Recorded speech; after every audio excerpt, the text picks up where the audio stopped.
So hello idols, थोड़ा सा revision करते हैं साइकोलॉजिकल एट्रीब्यूट्स वेरिएशंस क्या होता है। एट्रीब्यूट्स जो हमने पहले बात करी थी फर्स्ट सेकंड वीडियो में कि हर आदमी अलग अलग तरीके से अलग अलग होता है, चेंजेस आते हैं और वही एट्रीब्यूट होता है। जब हम इसको साइकोलॉजिकल एंगल पर लेकर आते हैं तो साइकोलॉजिकली एक व्यक्ति दूसरे व्यक्ति से, एक आदमी दूसरे आदमी से कैसे डिफरेंट होता है, ये हमारा एट्रीब्यूट हो गया।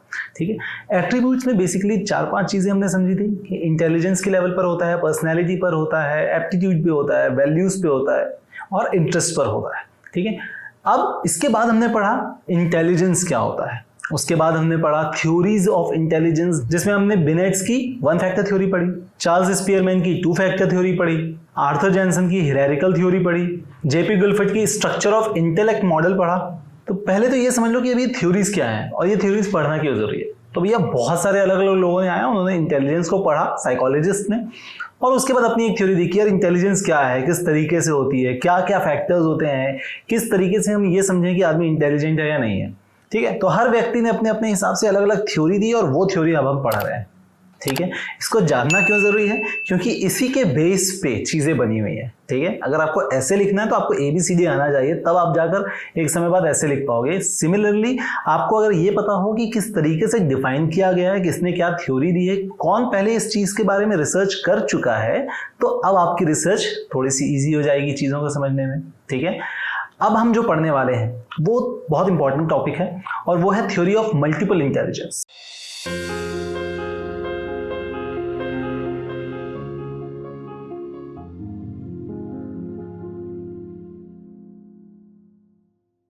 सो हार्वर्ड गार्डनर जो है, उन्होंने कहा कि यार इंटेलिजेंस कोई एक फैक्टर की थ्योरी नहीं हो सकती, इंटेलिजेंस के पीछे बहुत सारी चीजें हो सकती है। और उन्होंने बहुत सारे सक्सेसफुल लोगों को पढ़ा और उसके बाद ये बताया कि there are basically 8 different types of intelligence. ठीक है, अब जरूरी नहीं है कि ये 8 इंटेलिजेंस के तरीके हर व्यक्ति के अंदर हो या नहीं हो। किसी के अंदर 1 हो सकता है, किसी के अंदर 4 हो सकता है, किसी के अंदर कॉम्बिनेशंस हो सकते हैं। ठीक है, बट 8 अलग अलग फैक्टर या 8 अलग अलग टाइप ऑफ इंटेलिजेंस हो सकते हैं, ये कहा हार्वर्ड गार्डनर ने।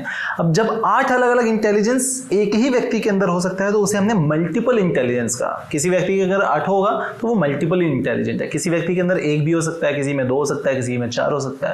ठीक है, बट एक ना एक तो किसी सब में होगा ही होगा। अगर आपको प्रैक्टिस करनी है तो आप हमारा व्हाट्सएप ग्रुप ज्वाइन कर सकते हैं, जिसमें हर रोज मैं कुछ सबमिटिव क्वेश्चंस डालता हूं जिसकी आप प्रैक्टिस कर सकते हैं। अब ये समझते हैं कि 8 डिफरेंट टाइप ऑफ इंटेलिजेंस क्या क्या है। सबसे पहले लिंग्विस्टिक। अब इन्होंने कहा कि यार कुछ लोग ऐसे होते हैं जिनके अंदर ना बातों को रखने का स्किल होता है, लैंग्वेज को यूज करने का, शब्दों को यूज करने का स्किल होता है, और वो skill of intelligence is known as linguistic intelligence. मतलब जो आप सोचो आपकी क्लास में कौन है ऐसा, या आपके दोस्तों में या आपके रिलेशनशिप में, ये जितने भी एग्जांपल दे रहा हूं उसको किसी ना किसी से कनेक्ट कर लो फटाक से और मुझे नीचे कमेंट में बताओ। लिंग्विस्टिक मतलब जो ऐसे लोग जो शब्दों के महारथी हों, जिनको शब्द बहुत अच्छे से पकड़ पाते हो और उसको कम्युनिकेट कर पाते हो। ठीक है, एग्जाम्पल जितने पोएट्स होते हैं ये बहुत लिंग्विस्टिक होते हैं। विवेक बिंद्रा को अगर आप फॉलो करते हो, लिंग्विस्टिक है, उसका अलग अलग एग्जाम्पल अलग अलग लेके आता है। खान सर जो है वो एकदम से अलग अलग एग्जाम्पल लेकर आते हैं। इनकी जो लिंग्विस्टिक इंटेलिजेंस है वो ज्यादा इंपॉर्टेंट है या ज्यादा उनके अंदर भरी हुई है। ठीक है, दूसरा है लॉजिकल या मैथमेटिकल स्किल। साइंटिफिक थिंकिंग या प्रॉब्लम सॉल्विंग के जो स्किल्स होते हैं वो आपकी लॉजिकल या मैथमेटिकल इंटेलिजेंस में आ जाता है। ठीक है, अब ये कहां पर यूज होता है, जब आप एग्जाम देने जाते हैं, कॉम्पिटिटिव एग्जाम देने जाते हैं, यूपीएससी की प्रिपरेशन कर रहे हो आपको अगर एमबीए करना है फॉर एग्जांपल, उसके लिए आप कैट मैथ्स जैट ये सारे एग्जाम दे रहे हो, तो जब एप्टीट्यूड टेस्ट की बात आती है, आरआरबी, रेलवेज, ये जितने भी एग्जाम्स होते हैं ये आपका एप्टीट्यूड टेस्ट लेते हैं, उसमें एक मैथमेटिकल रीजनिंग का सेक्शन होता है, वहां पर होता है। अगर आपको मैथ्स समझ में अच्छे से आती है, इसका मतलब आपका ये वाला इंटेलिजेंस जो लॉजिकल मैथमेटिकल इंटेलिजेंस है ये ज्यादा स्ट्रॉन्ग है। अगर आपको नहीं समझ में आती है तो दिक्कत यहां पर है। ठीक है, अब तीसरा टाइप का इंटेलिजेंस है स्पेशल। स्पेशल नहीं होता है, स्पेशल होता है। ठीक है, स्पेशल पढ़ाने से पहले इस चैनल को सब्सक्राइब अगर नहीं किया तो सब्सक्राइब कर लो यार, अगर लंबा चलना है अपने को साथ में, क्योंकि ये पूरा कोर्स मैं खत्म करने वाला हूँ बहुत जल्द, अक्टूबर के आसपास ये पूरा कोर्स खत्म करने वाला हूँ। बने रहना है तो फटाक से सब्सक्राइब कर दो। अब आगे बढ़ते हैं। स्पेशल रीजनिंग क्या हुआ, इसका मतलब वो स्किल्स जो जनरली हम इमेजेस या पैटर्न्स को समझ पाते हैं देखकर, वो स्पेशल रीजनिंग या स्पेशल इंटेलिजेंस पे आता है। ठीक है, ये इसका जरूरत कहां पर पड़ता है, जब आप आर्किटेक्चर करना चाह रहे हो या आप इंटीरियर डिजाइनिंग करना चाह रहे हो। ठीक है, तब ये वाली इंटेलिजेंस आपकी इंपॉर्टेंस होती है। ठीक है। सो अगर आपको पैटर्न समझ में आते हैं, अगर आपको एक स्पेस समझ में आता है कि यार अच्छा इसकी लेंथ कितनी होगी, इसका ब्रेड्थ कितना होगा, आप विजुअलाइज कर सकते हो अगर आंखें बंद करके एक पैटर्न को या एक स्ट्रक्चर को, तो आपका स्पेशल इंटेलिजेंस जो है वो अच्छा है। चौथी चीज, म्यूजिकल, मतलब सेंसिटिव टू म्यूजिक। अब हर कोई पियानो नहीं बजा सकता, हर कोई तबला नहीं बजा सकता, गिटार नहीं बजा सकता, ठीक है। कितनी भी कोशिश कर लो, आप सीखने की कोशिश कर लो, आपको एक समय के बाद लग रहा है कि अरे यार ये पता नहीं, मुझे समझ नहीं आती म्यूजिक, सुनने में बड़ा मजा आ रहा है, ठीक है, बट जब हम बजाना चालू करते हैं, म्यूजिक को समझना स्टार्ट करते हैं, तब हमें वो चीज़ नहीं समझ में आती। सो वहां पर आती है बात म्यूजिकल इंटेलिजेंस की, ठीक है, जो कि अगेन हर किसी में नहीं होता है। कुछ कुछ स्पेसिफिक लोग होते हैं, ए.आर. रहमान जैसे लोग या यशराज मुखाटे जैसे लोग, इनकी म्यूजिकल रीजनिंग या म्यूजिकल इंटेलिजेंस जो है वो बहुत स्ट्रांग होती है कंपैरेटिवली टू बाकी इंटेलिजेंस, ठीक है। इसके बाद बॉडीली किनेस्थेटिक, इसका मतलब कि आप अपनी बॉडी को किस तरीके से यूज कर सकते हो, फ्लेक्सिबल कितनी हो सकती है आपकी बॉडी, इस पर डिपेंड करता है। ऐसे लोग क्या करते हैं जिनकी ये इंटेलिजेंस अच्छी होती है, ये डांसर बनते हैं, ये एथलीट बनते हैं, जिम्नास्ट बनते हैं, स्पोर्ट्स पर्सन बनते हैं, जो बॉडी को यूज करते हैं, उनकी बॉडी इंटेलिजेंस बहुत अच्छी है। मतलब थक रहे हैं तो भी कोई दिक्कत नहीं है, थकान चलेगी। बट कुछ लोग होते हैं अरे यार थक गए, अब इससे ज्यादा अपने से काम नहीं हो पाएगा, ठीक है।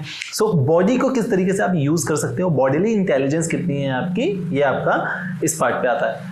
इसके बाद पांचवा टाइप ऑफ इंटेलिजेंस है इंटरपर्सनल, इंटर आपस में, ठीक है, मतलब दूसरों के बिहेवियर को आप किस तरीके से इन्फ्लुएंस करते हो। जैसे कि आपको अपनी बात दूसरों को सुनानी है, बतानी है और उनको कन्विंस करना है, चाहे कुछ भी हो जाए आप उसको कन्विंस करके रहते हो। आपको पता है कि दूसरों से किस तरीके से बात करनी है, कैसे बात घुमानी है। जो बहुत चतुर टाइप के होते हैं ना, जो बैक बेंचर्स होते हैं, वो जनरली इंटरपर्सनल में बहुत अच्छे हो जाते हैं और इसी कारण से उनका लाइफ जो होता है बहुत अच्छा जाता है, बहुत सारी चीज़ों में एक्सेल कर जाते हैं, रादर देन सिर्फ एकेडमिक को छोड़कर बाकी सारी चीज में, बाकी सारी फील्ड में बहुत अच्छा कर लेते हैं, क्योंकि उनका इंटरपर्सनल जो है वो बहुत अच्छा हो जाता है। लोगों से कनेक्ट करना, लोगों को अपनी बात मनवा पाना, ये सारा इंटेलिजेंस जो होता है वो इंटरपर्सनल इंटेलिजेंस है। इसके बाद है इंट्रापर्सनल इंटेलिजेंस। अब इंटरपर्सनल और इंट्रापर्सनल, इंटर मतलब आपस में, इंट्रा मतलब खुद का। जो लोग होते हैं ना, जो जिम जाना चालू करते हैं और जिसको कंटिन्यू करते हैं, मतलब वो खुद को मोटिवेट कर सकते हैं, खुद की फीलिंग्स को कंट्रोल कर सकते हैं, खुद के डिजायर्स को कंट्रोल कर सकते हैं। जो पढ़ाई में बहुत होशियार होते हैं, जो घर में बैठकर आराम से घंटे घंटों पढ़ सकते हैं, तो वो खुद को मोटिवेट करते हैं कि नहीं यार मुझे पढ़ना है। सो ऐसे लोग जो खुद के ऊपर कंट्रोल कर सकते हैं, वो है इंट्रापर्सनल इंटेलिजेंस, ठीक है। सो जितने भी होशियार लोग हैं, ठीक, भले वो लाइफ में कुछ अच्छा कर पाए या ना कर पाए वो बात की बात है, बट एकेडमिक्स में बहुत अच्छा कर लेते हैं जो इंट्रापर्सनल वाले लोग होते हैं, ठीक है। जो इंटरपर्सनल होता है वो दुनिया में अच्छा कर लेता है, वो लाइफ में अच्छा कर पाता है।